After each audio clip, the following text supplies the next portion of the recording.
Welcome to Series 4, everybody. We are talking all about healthy skin. How do we keep our skin nice and healthy and looking young as we age? Any ideas, Lorraine?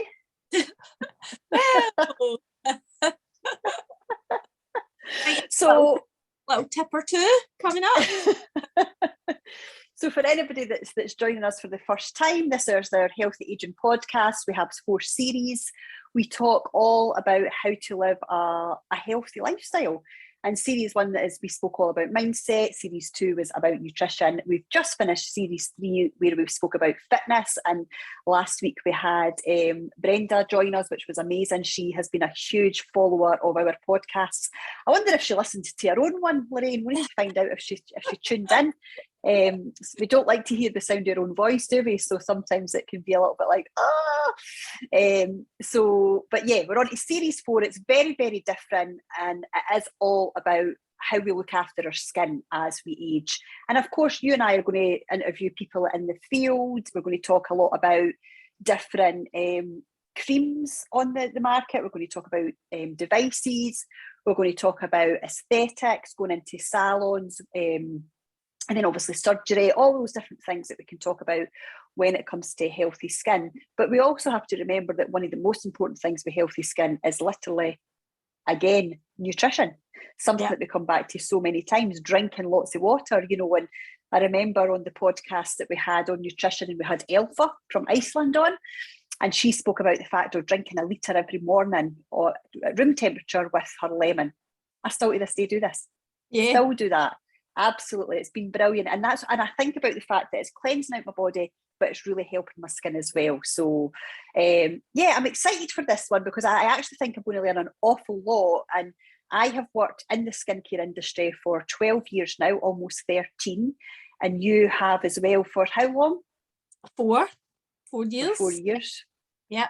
But prior to that, like, I wasn't into skincare at all. I was a soap and water girl, and I used Oil of Olay. That's what I done. And God love my mum. I hope she doesn't listen to this podcast, but I used to look at my mum and think, oh my gosh, because she didn't age well in her skin. Oh my gosh, I really hope she doesn't listen to this one. She didn't age well in her skin, and that was one of the reasons why I was like I want to make sure that my skin ages well as well. And so I started off with non-surgical facelifts, which is Casey, which we'll talk a little bit about. But I was still using soap and water and Oil of Olay. So that's interesting. Anyway, got into Nu Skin, been with Nu Skin for almost 13 years, and my eyes have been well and truly opened to the skincare industry. What about you, Lorraine? What was it that led you to looking more into skincare? Because you've always been into it, haven't you? Yeah, well, I'm probably the complete opposite in that my gran and my mum have got amazing skin. They look really young. My gran especially looked really, really young for her age. And my mum was the same. Her skin was always really good. She always looked really, really good for her age as well. So, and then I've always been very lucky with mine. So I didn't really have like spots or anything. So it was never really a big deal. I probably always just felt quite lucky. I had good skin. And then when I was getting married, so I would have been 30 at that point. So up until that point, it was very basic, the same as you, like soap and water in the shower and wipes to take makeup off, that type of stuff. No! When you think of it now. So when I was getting married, when I was late 20s actually, I was 29. So I went to a department store and I was like, right, I'm getting married in 6 months. I'm going to like start looking after my skin. So it was like a really well-known kind of, you know, brand that you would get in a department store. So expensive, pretty expensive. And I got everything, like every single thing you could ever get in that range. And it didn't suit my skin. It actually made, it just didn't, I can't remember what that was, because I did that a few times. I had gone and, okay, that was the right range for, did I cut out there? No? Oh, sorry, my came up. So yeah, it wasn't the right range for me. And then I'd done that a few times. So I'd bought like a few well-known brands, the whole shebang, and none of it actually suited my skin. It either made my skin dry, it made it like break out a wee bit, all of that kind of thing. So that was that. And then I just then would like pick and choose things that I really, really liked. So there would always be, I always loved like the feeling of exfoliating your skin. So that was something I always bought, like a certain brand of exfoliator. And then it was my understanding at that point though, or, you know, this is just what I thought was like the right place to spend your money, was on a moisturiser. So I would spend a lot of money, like maybe £70 or something on a moisturiser. But I wasn't really doing any of them between steps. I'd exfoliate with like just a like a supermarket brand face wash type stuff, and then I would put on the expensive moisturiser. And knowing what we know now, that was basically as well just got that tub of cream and pulled it down the toilet and flushed it away because it was doing no good whatsoever to my skin. And then what I would say is that while I always had good skin, I also liked sunbeds when I was in my 20s. I spent a lot of time in the sun.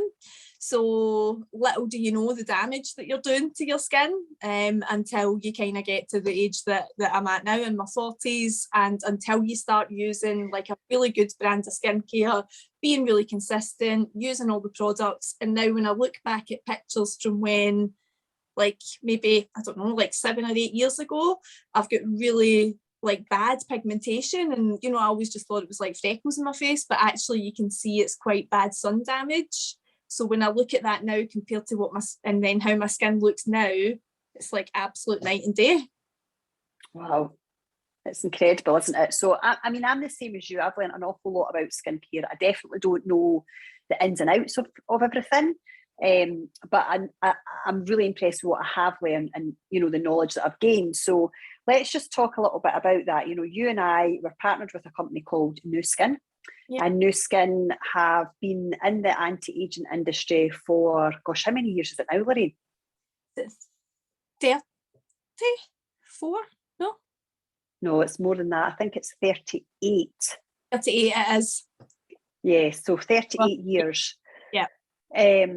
But where they're different is they lead with science. So everything that they bring to market has been scientifically tested, third-party clinical studies. You know, there's so much goes into it. And I'm not saying other brands don't do that, because there will be other brands that do it. But what we do know is that New Skin has got the most amount of scientists on hand than any other skincare anti-aging company that's out there. And so it's something that we're proud of. It's the reason why we partnered with them. And if we look at what they do, they look a lot at epigenetics. And so I do want to talk a little bit about epigenetics, just to let people understand what that is. And because it doesn't just work on skincare, epigenetics is everything. You know, it's all about the body, and it's about the choices that we make. And Dr. Joe Chang, who is our Chief Scientific Officer at New Skin, has written a book called The Aging Myth, and it's all about epigenetics. It's absolutely incredible. It's a New York Times best-selling book, and it really helps people to understand about, as he says, the aging myth. So what do you know about epigenetics? Do you know much about it, Lorraine? So my kind of basic understanding of it is, you know, it is how your gene express themselves. So it's having an impact on how your genes express themselves. So you can't change your genetic codes. Obviously, you can't make a change to the genes, but you can actually speak to them and ask them to show up in a different way. So when I'm explaining it to people, I always say, like, we're able to speak to your gene and ask it to show up looking a wee bit younger. Which I just think is absolutely brilliant. But one of the things, just very quickly, to go back on there, something you said was, when you look at what New Skin spend on research and development compared to some of the other companies in that, you know, in that industry, it's night and day. You know, there's the majority of budgets go on advertising and other things, but with New Skin, the majority of the budget is spent on research and development, which I absolutely love. You know, it's just, it backs up everything that we're all about. Yeah, no, absolutely. And the thing is, it's not about, listen, there's a place for everybody in the market. That's the thing. It's like people have found their skincare brand, they love it, they're happy with it. It's not about that. It's about us seeing why we love our skincare brand, and we love the Nu Skin skincare brand because of who they stand for as a company and because of the science that goes into the products and the fact that there is nothing else like that on the market. Now, when they started 38 years ago, Sandy Tillotson, who is one of the founders of the company, her motto was all of the good, none of the bad. And what she decided was that no matter what, her products or Nu Skin products would always be filled with good ingredients. There wouldn't be any harmful ingredients in there.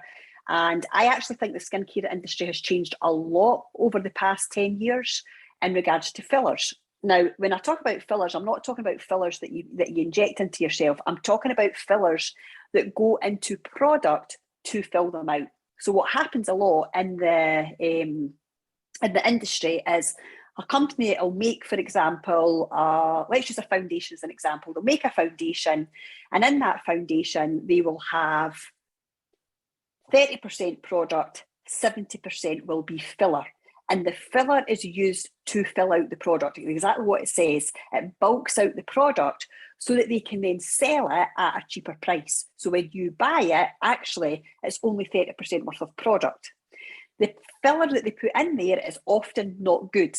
And often the filler that they put in there is what is causing clogged pores, breakouts, unbelievably lines and wrinkles. It is causing bad skin because it's a filler. It's not there to do what it's meant to do. And when I certainly joined Nu Skin all those years ago, it was big in the industry. It was one of the biggest challenges was all these companies that were using fillers in their product, and Nu Skin point blank refused to use filler. But that has definitely changed. I've seen a massive change, and more companies are getting on board with it and realising that the importance of the ingredients that they choose to put into the product. Were you aware of fillers or anything like that before, Lorraine? Not until I joined Nu Skin, no. Right. And you know, as I say, I was an absolute skincare junkie, but not in a good way, because I could never find. I was always searching for like the moisturizer or the foundation or the mascara or whatever it might have been. I was just always searching, and the amount of products that I threw out when I joined Nu Skin, started using the products, started getting results, started panicking when I was getting to like near the end of like an eye cream to make sure that I could definitely get it in time before this one ran out. And when I eventually threw all my other products away, I was just like, could not believe how much money I had spent on like all different types of products. But then learning some of this stuff, it makes complete sense why you were never really finding something that did what you wanted it to do for your skin. So if somebody was listening to the podcast that was like they didn't really understand what a skincare routine should look like, or they didn't know which brand to start with or anything like that, what would be your advice?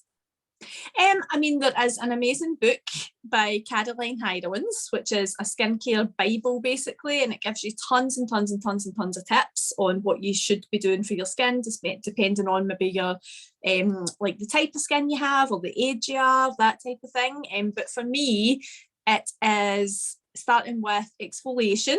So you would use like your like a scrub maybe twice a week. You don't need to do that every day. Then you need to cleanse, these few steps were actually completely missing from my skincare routine for like a very long time.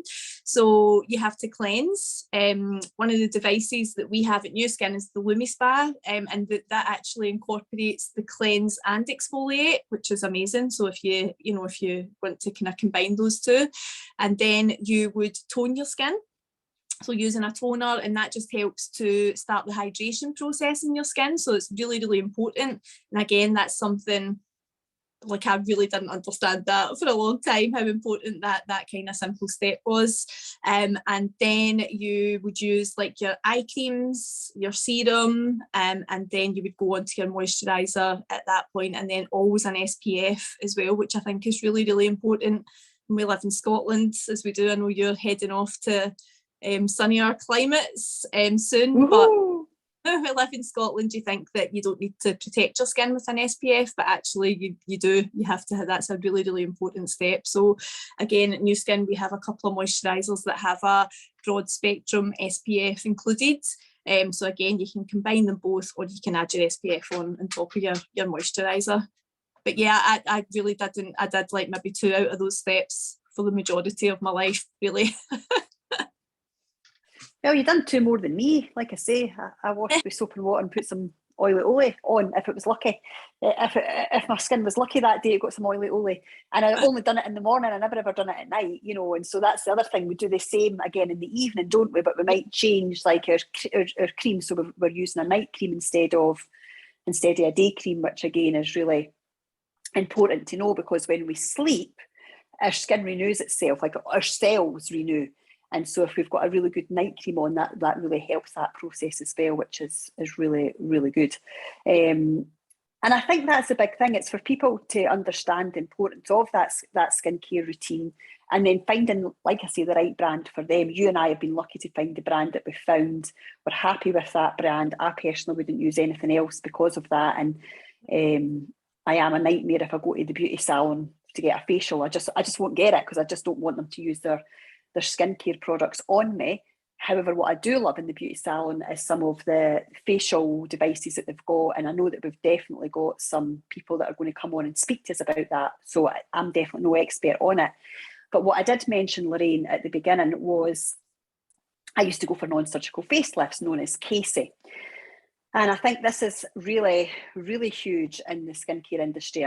You know, certainly it has been for me. So when I got to, how old would I have been? I was 30-year-old.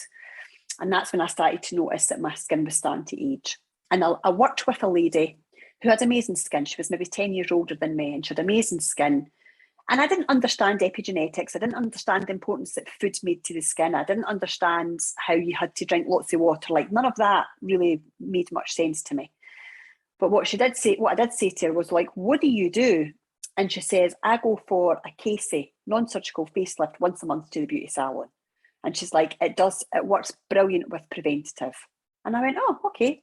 So I went along to my local beauty salon, spoke to the girl about it, and I'd done a 10-week treatment of Casey non-surgical. So I went once a week for 10 weeks. And then it was a maintenance program of every single month.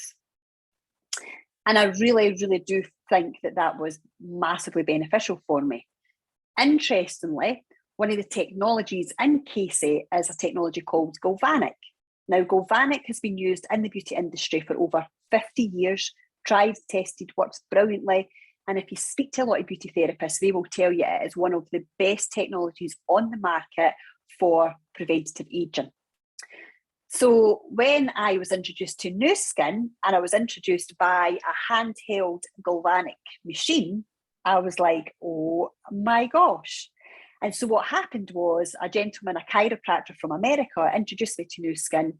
He'd done a half-face demonstration with this machine. It took him 5 minutes, and I saw an instant result. I couldn't believe it. I was like, oh my gosh. I felt the difference. My skin felt tighter. It looked better. And then the thing with galvanic, if you use galvanic on your skin, any product you put on your skin for the next 24 to 48 hours, it absorbs it more.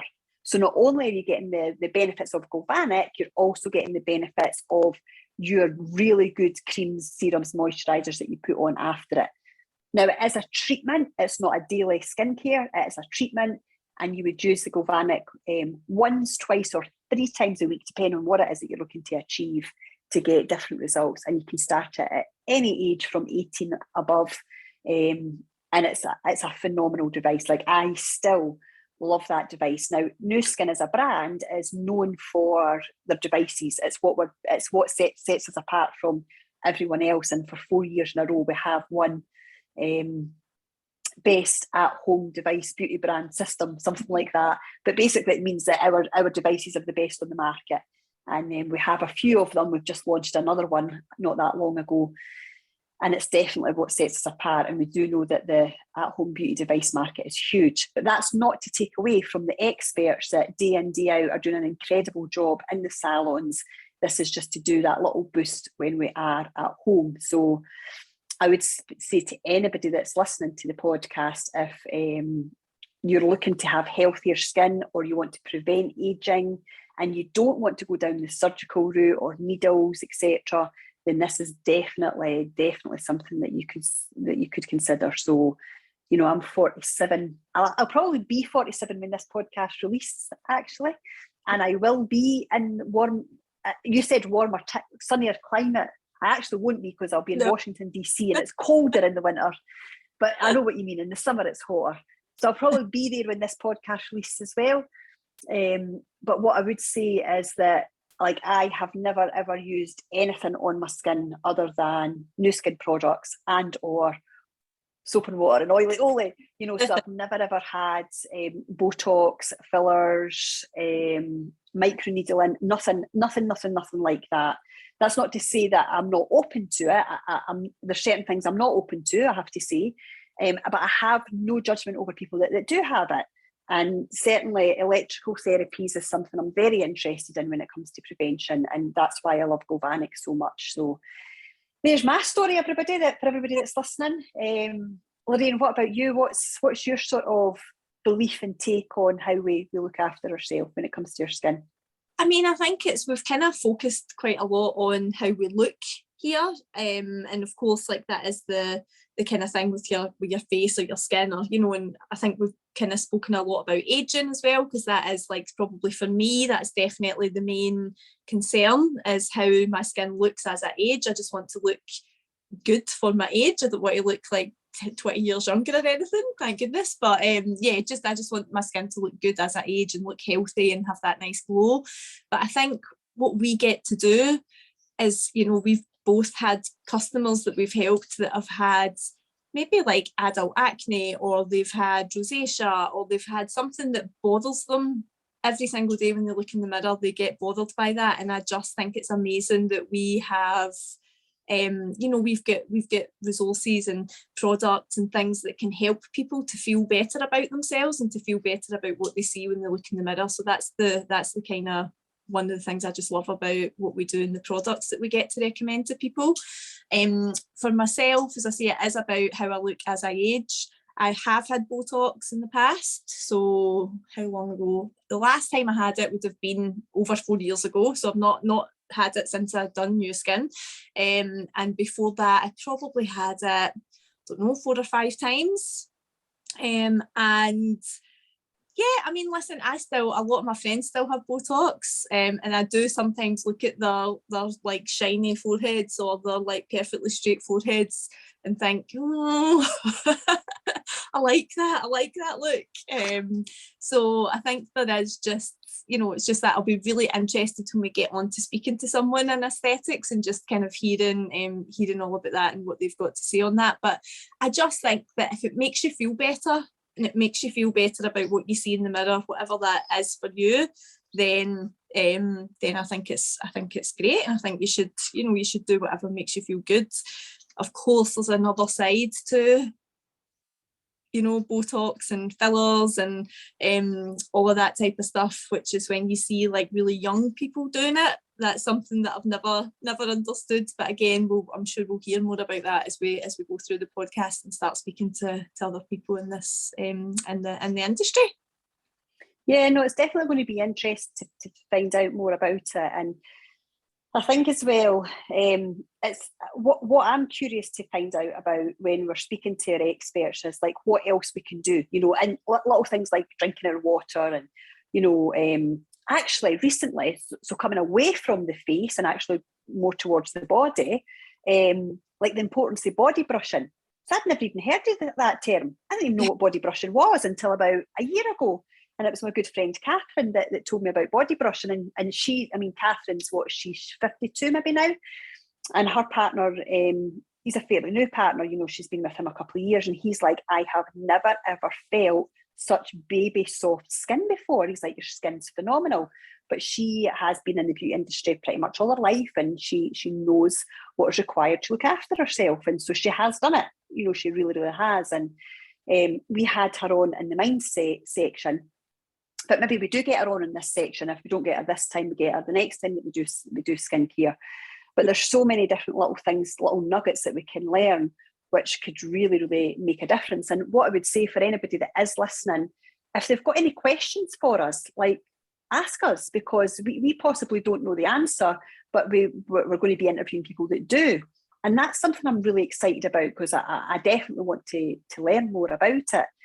And then the other thing as well I would say is, you know, Lorraine, it's really important for you and I, we talk about the fact that we've been able to help many people that have got skin complaints, but actually we're not experts when it comes to any medical type conditions. So like if people have got real bad skin conditions, then we've got our dermatologists out there that's their job, that's what they're there to do.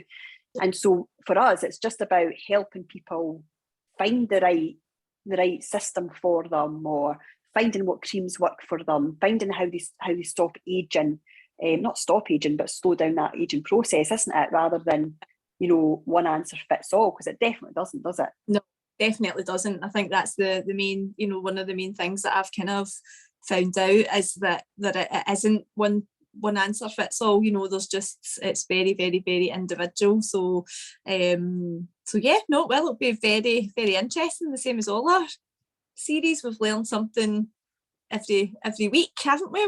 With all the people that we've had on, all the people we've been speaking to. So yeah, I'm excited about this one.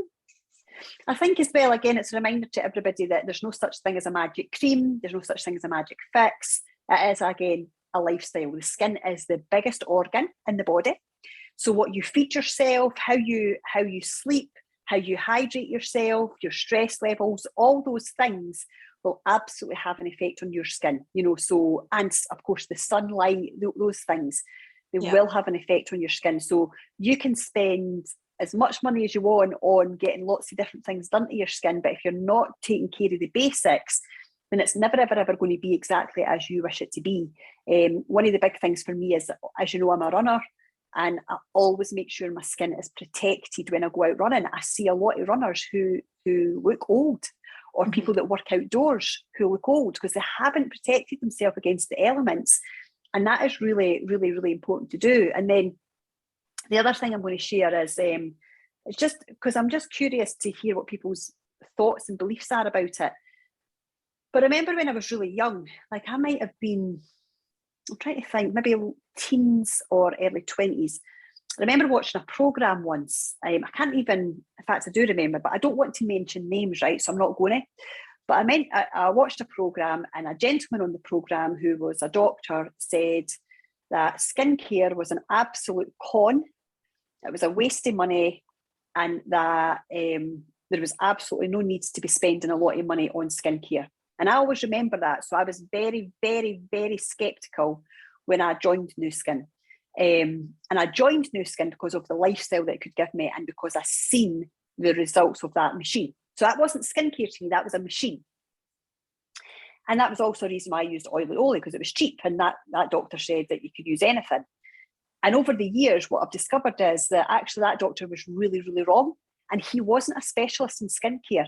Neither am I, neither are you, but I definitely know a lot about it. I've done a lot of research. And again, when I talk about Nu Skin, I talk about a brand that has got over 75 scientists attached to it. He was one person with an opinion. Now, that was his opinion, and that's absolutely grand. And he's done some research to back that, I'm sure.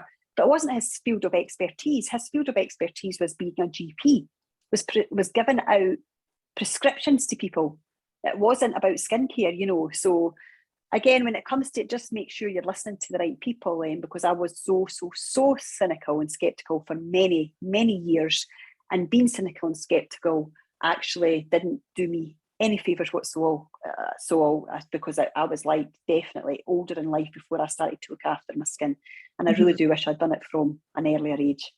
Yeah, well, I've told you before, Susie, like there's times when if Oscar's maybe not sleeping or whatever, and it wasn't very long ago, it was 3 o'clock in the morning, and I'd had to get up with him. He always gets growing pains, so he had a sore leg or something, so I'd been up rubbing the leg, and I went into the bathroom and I looked at myself at 3 in the morning and went, wow, look at you. Like I was delighted with what I seen in the mirror at 3 o'clock in the morning, and it was like my skin was dewy and it was glowy, and you know, I didn't have big massive puffs under my eyes, which I used to always have. And so that's kind of what I gauge our products on. Yeah, absolutely. And of course you're taking a new product at the moment, aren't you? I am. I What have am. you taken? That was this was with while I've been taking our collagen supplement. So just I cannot wait. I hope we can get someone on to speak about that in more detail. If we can't, I think we should definitely cover it in more detail, just the two of us. Because obviously that'll be coming to the UK next year, isn't it? Maybe next year. Yes. So that has just been, I've been able to trial it at the moment, and it has made such a difference to my skin. And then the research that I've done, which is just basically scratching the surface, is just, I mean, it's unique. It's one of a kind in the marketplace. It's just so exciting for business and from a skincare point of view. So yeah, very excited. And that's what I've been using, collagen, and that's when I looked in the mirror at 3 a.m. and went, oh, you don't usually look like that this time in the morning. and what makes it different and unique, Lorraine? Do you know? So you find that with collagen, a lot of times the actual size of the collagen molecule is too big to ever get out of our intestine and go in and leave the intestine and go around the body and do what it needs to do. But New Skin have spent 2.5 years researching the collagen molecule and actually breaking it down. So they have broken down the part of the molecule into a collagen peptide, which is smaller to absorb, which means that it is able to be absorbed by the skin. Now, we lose collagen from, I think, is it 20, something like that? We start to lose collagen in our skin, and that gets, the speed at which we lose it gets higher and faster as we age. So you kind of would think, okay, well, I'm taking a collagen supplement, but I'm going to be continuing to lose it anyway. But what New Skin have done is they've actually wrapped the peptides in something which I can't remember the name of off the top of my head, but the peptide is actually coated in something that protects it. So not only are you replenishing some of the collagen you've lost, but you're actually protecting that collagen that you're putting back into your skin. So it means that you're not going to lose it at the same rapid rate. So it is beauty focused collagen. It's different to anything else on the market, and yeah, it's very exciting. Brilliant. Yeah, I'm excited to get it as well. Actually, I'll be getting it in America when I get there. So hey. So is there anything that you want to say before we wrap up today's podcast? I don't think so. Just very excited to get to speak with our guests that are coming, and yeah, learn some new things. I feel like this topic is really different to what we've done in the past. So yeah, it'll be interesting to see what we covered over the next few weeks. Yeah, and we're going to do a little bit of different format as well, aren't we? Just because it is such a different topic, and so it is going to be very skincare focused. It's going to be people in that field, and I do think nutrition will come into it a lot, though. I really, really do believe that will come into it a lot. So that'll be fantastic. I'm looking forward to it. So before we finish up, let me just check with you. We've just finished the fitness part of our podcast. Yes. How did you do with your strength training? So I've actually upped my strength training. So I'm check you out. No, I know. So the goal, or not the goal, because that's not the right word, but what would you call it? So I'm aiming to do 3 30-minute strength training sessions every week, and then my 5 minutes the other days. If I only get 2 in, I'm not giving myself a hard time about it. Like 3 is the optimum that I'm going for. But if I only get 2 in, then that's okay as well. 2 30-minute sessions. So yeah, I'm enjoying it. I'm loving it. Really, really, really enjoying it. That's brilliant. Good for you. Yeah, and who's in the background blowing a whistle? I know, sorry, my door's open. So I was going to pretend to our listeners that it was a bird that was in the background joining us.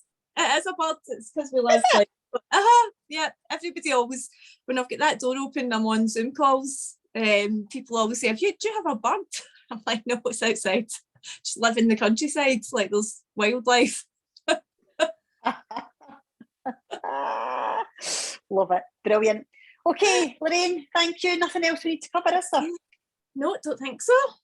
Okay, so listen, guys, join us next week where we will be interviewing our very first guest on the subject of how to look after our skin, how to keep it youthful, how to keep it glowing, all those different things that we want to do as we age. And we look forward to being with you next week. As always, you can find us on YouTube, Healthy Aging Podcast. You can find us on Instagram and on Facebook. Have a wonderful week, everybody. And actually, I'm telling you all that. Remember, you can find us on all the podcast platforms as well. That would be good to know, wouldn't it? So you'll find us on them as well. Have a good week, everybody.